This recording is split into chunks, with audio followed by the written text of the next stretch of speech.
How's it going, everybody? So in this video, we're going to be taking a look at Clone Lieutenant Galle from Star Wars Revenge of the Sith. So Galle was only seen in Revenge of the Sith. He's kind of a background clone. So this is kind of an oddball choice for a figure, kind of a deep cut for Hasbro. But I do think he looks great, and I'm always happy to add another clone to the shelf, especially an officer. And of course, Galle comes in this box, Star Wars The Black Series up top. Through the window, you can see the figure. He comes with a helmet, a DC-15 carbine, as well as a pair of DC-17 blaster pistols. Over here we have Clone Lieutenant Galle. He's number 3 in the Revenge of the Sith line. And down here we have Star Wars Revenge of the Sith. You've got the wraparound window on this side of the box, and on that side you have that picture. I like that a lot. You can see a little bit of Felucia in the background. On the top you got nothing, and on the bottom you got the barcode, stuff no one looks at, and some logos. And there's the back of the box. You got the same picture that's on the side. You have a short bio in 5 different languages. Again, Galle is number 3 in the Revenge of the Sith line. And then you have some stuff down there that no one looks at. And this bio says, led by Clone Commander Bly and Jedi General Aayla Secura, the 327th Star Corps served the Grand Army of the Republic on worlds like Quell, Meridan, and Felucia. All right, I'm going to get Clone Lieutenant Galle out of this box, and let's take a look at him. And here is Lieutenant Galle from the 327th Star Corps out of the box. And I do like the look of him. I do have a few gripes. My biggest gripe being the right elbow pad. In my case, this one is glued in a really strange spot. It's slightly rotated. So I cannot flex this right elbow without this side of the elbow pad getting pinched really bad. So I'm probably going to have to exchange this one. The pauldron is a little weird, and I would have rather had a sculpted plastic comma versus this cloth. This just looks kind of silly.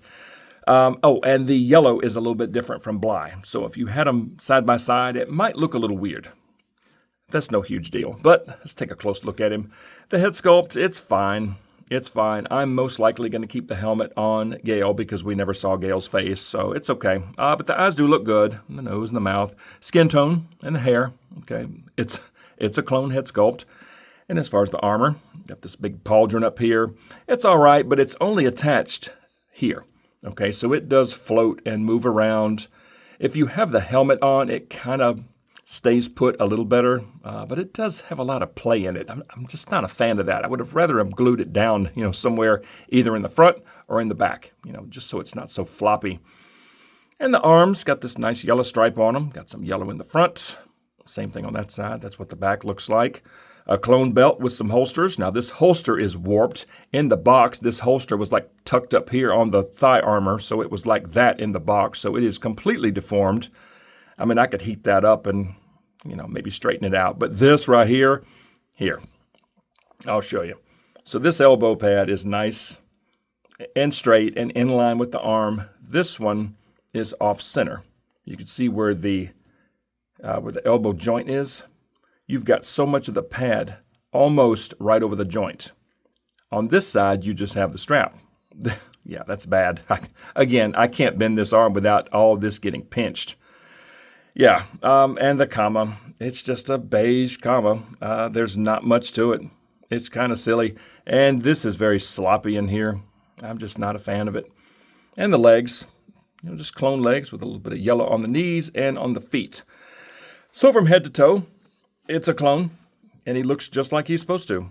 And I'll just touch on articulation really quick. So Galle is on the latest clone body, so he's got pretty good range in the head. The arms go up. He's got excellent butterfly joints. A bicep swivel. Now on the left side, okay, the left elbow gets past 90. On the right side, in my case, I can just take it to 90, and that elbow pad is getting absolutely squashed because this is almost right over the joint.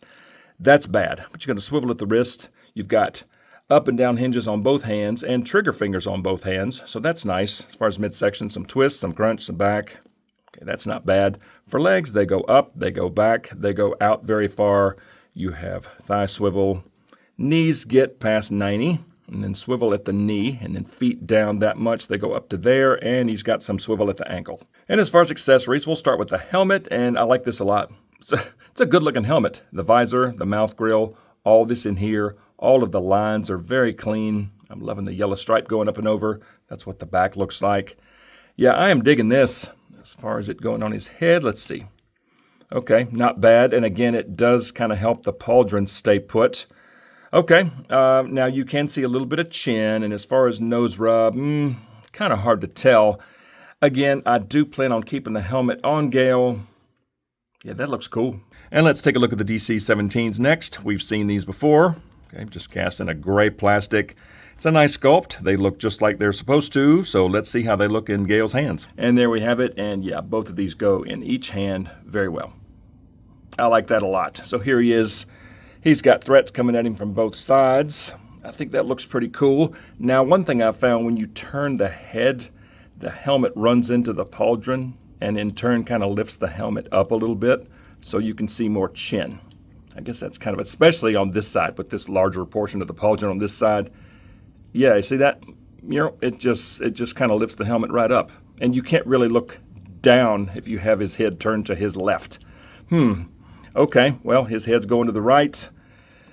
Yeah, that looks okay. And here he is with just the right arm out firing. That doesn't look bad. And here's the left arm out. Of course, he's looking at his left. And again, the helmet runs into the pauldron, pushes the helmet up, and all you see is chin there. And here's both blasters out front. And since he's looking towards the front, you can push the helmet all the way down to cover up his chin. And here he is about to draw both blasters out of the holsters. And that's what both blasters look like all the way in the holsters. And that looks nice. And next up, we have the DC-15 carbine, and we've seen this before. It's just like all the other ones, and in my case, it's warped. Okay, yeah, you can tell. Now, I could heat this up and straighten it out, just like I could heat up this elbow pad, peel it off, and then reposition it, re-glue it. But I shouldn't have to do that. I think just an exchange would be much easier. But that's what that looks like, so let's see how Galle looks holding this thing. So here he is just at a relaxed stance. It goes in the hand very well, and that looks good. And here he is standing at attention. It looks great, but in my case, this elbow pad is getting hammered. And here he is in a rather simple firing pose with the feet kind of far apart, just firing from the hip. It looks really good, but since Galle is right-handed from what we saw in the movie, if he's like this, if you turn the head to his left, you can see a lot of chin. And here he is with the blaster a little bit higher. It looks great, and it's definitely doable, but again, in my case, that elbow pad's just getting squashed. And of course, being on this new clone body, if you have him kneeling, you can have this nice floating knee pad here on the knee. But for me, for the shelf, I think I'm just going to leave him in a relaxed stance like this because of this picture right here. I think this looks pretty good, and something else I failed to mention earlier, this figure needs some weathering badly, just like Bakara. He's just super clean. If he was weathered, it would look awesome. But this is how I'm going to have him. So let's go stick Lieutenant Galle on the shelf, and let's see how he looks there. And there he is on the shelf, and he looks good. And I'm loving the little splash of color that's going on right here with the orange and the plum and the yellow and the blue. That's pretty cool. And I'm really loving the fact that the Revenge of the Sith section of the display is starting to grow. That's pretty awesome. But as far as the yellow on Galle, let's jump up here to Bly real quick. So I have Commander Bly up here with the other clone commanders and this Rex. But you can see the yellow on Commander Bly is just a little more of a mustardy tone, kind of a Dijon mustard. Where on Galle, it's just a little bit different. Okay, but it's all right. Now, these guys are in desperate need of weathering. I think they would look so much better, grimy. Now, I did do the dots on Bakara's helmet, but I didn't weather him, okay? That's something I may do at some point, but for now, it looks okay. Galle looks great there next to his brothers, and of course, we all know what they're about to do. So bottom line, it's a clone. And I love clones, so I'm happy to add Lieutenant Galle to the shelf. And it is kind of cool to get a background named clone in the line, right? Something different. But overall, I think the figure looks pretty good. Just a few minor gripes. I mean, the helmet and pauldron really don't jive. In my case, I am going to keep the helmet on, but this head sculpt, I think, does look pretty good. Just a generic clone head sculpt. It's fine, but this helmet will stay on. And of course, being on this latest clone body, he's very posable. He holds the weapons well. The cloth comma I'm not a fan of. This looks kind of goofy. I don't know. It'll get the job done, I guess. But from head to toe, he looks good. And again, I'm happy to add another clone to the shelf. But just like always, I would love to hear from you all. So comment below and let me know what you think of Clone Lieutenant Galle from Star Wars Revenge of the Sith. And if you enjoy videos on Star Wars The Black Series, smack like and subscribe if you're new. And don't forget to turn on notifications. I would certainly appreciate it. And something else that I would love for you to consider, and that is joining the channel. It is the 112th Battalion. It's only 99 cents a month. You'll get sneak peeks to upcoming videos and custom emojis and loyalty badges and even some exclusive members-only content. I would definitely appreciate that. But just like always, thank you all so much for watching. See y'all next time.